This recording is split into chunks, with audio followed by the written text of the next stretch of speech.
Well, you can get an Uber with the push of a button, but getting your driver to hunt down a killer with you isn't quite as easy. I hope not. In the new movie Stuber, a cop is hot on the trail of a criminal, but his boss, played by Mira Sorvino, has other plans. Take a look. Yo, Vic, it's Kramer's 50th. I brought you the world's tiniest piece of cake. I didn't get cake on my birthday. What are you doing here? Like a dog on a bone, you, huh? Pedro's a cop killer. They're still trafficking through LA. We'll make a mistake. I'll get him. Look, I don't know how to tell you this, but the chief is kicking Tejo up to the feds. I've been working on this case for 2 years. Look, we don't have any choice. It's their case now. Feds didn't make promises to Morris's family. Maybe you shouldn't have either. Ooh, and Mira joins us now. Welcome back. Good to see you. Thank you. Good to see you. That's one of the few serious moments in the entire movie. Oh, right. Go on. I mean, well, there's a lot of intense moments, a lot of Yeah. scary, action moments, but most of the movie is just going to have you like laughing your butt off. Yeah. Well, so you play the police captain, and you are kind of tasked with reining Vic in, played by David Bautista. Yes. He's a big guy, he's like this overpowering big guy. So how empowering was it to kind of have control over him? I did not think of it that way. The way that I thought of it is like, wow, this guy is so huge. But when you get to know him, he is like so sweet. Like as big and strong and buff as he is, he's even sweeter. He's like a giant teddy bear. So it was just a delight to work with him because he's a very sweet man. Most of the big guys are just big teddy bears. Yeah, it's true. Yeah. It's so true. Well, you talk about, that there weren't that many serious moments and how many laughs you all had. How much fun was it on set? I mean, there have to be tons of outtakes and bloopers for days. Yeah, I mean, those guys together, Kumail Nanjiani, I think, is one of the funniest comics in America today. He's so funny. Yeah. His humor is so spot on and intelligent and like self-deprecating. Yeah. And his sort of nerdy Uber driver paired with kind of Neanderthal mentality Dave, like sweet, but like, just bam, bam, bam, like Wreck-It Ralph kind of. Yeah. And yet he's blind because he just had LASIK surgery.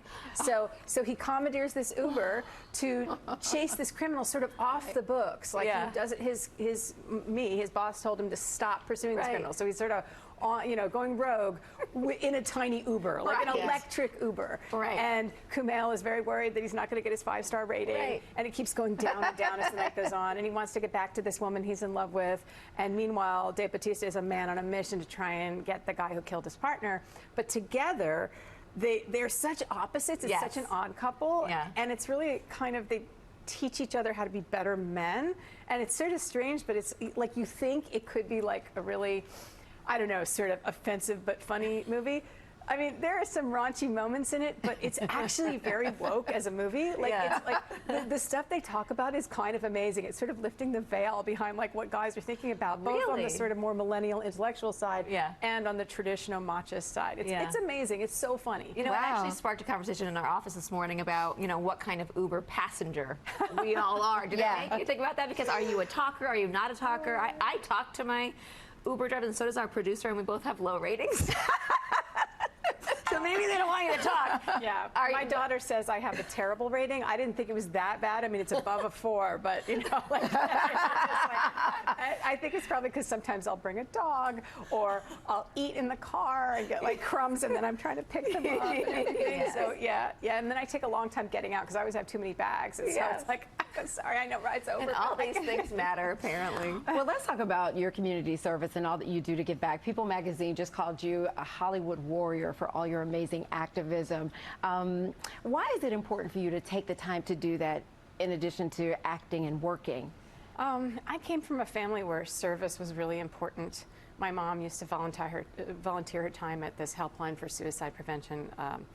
And she used to do that several hours a week and come back and talk to us about how she just talked someone out of killing his or herself. God, So, and she marched on Washington with Dr. Martin Luther King. Like that picture that went out recently, the overhead view, I'm like, she's one of those little dots down there as a very young woman in Washington, D.C. And, there was just always this spirit of civic duty that we have to contribute. We're not just here to gratify ourselves. We actually have to lift up everybody. As a society, we can't move forward unless we're all caring about each other. Yeah. So I got involved with Amnesty International in the aughts and worked on their Stop Violence Against Women campaign, and then I've been a Goodwill Ambassador for the United Nations Office on Drugs and Crime since 2009. on human trafficking.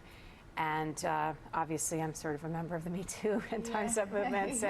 And that's been really gratifying because I feel like we're on the cusp of real change for not only women, but anyone who's ever been victimized by sexual misconduct. So it's an exciting time to be alive. It really is. And our voices make a difference. Well, thanks for all of do, that. We're all in yes. this together, right? Your mom changed your life. You're going to change your kids' lives, and then it moves on from there. Thank you so much. Stuber drives into theaters this Friday, so check it out. Thank you so much. Thank you.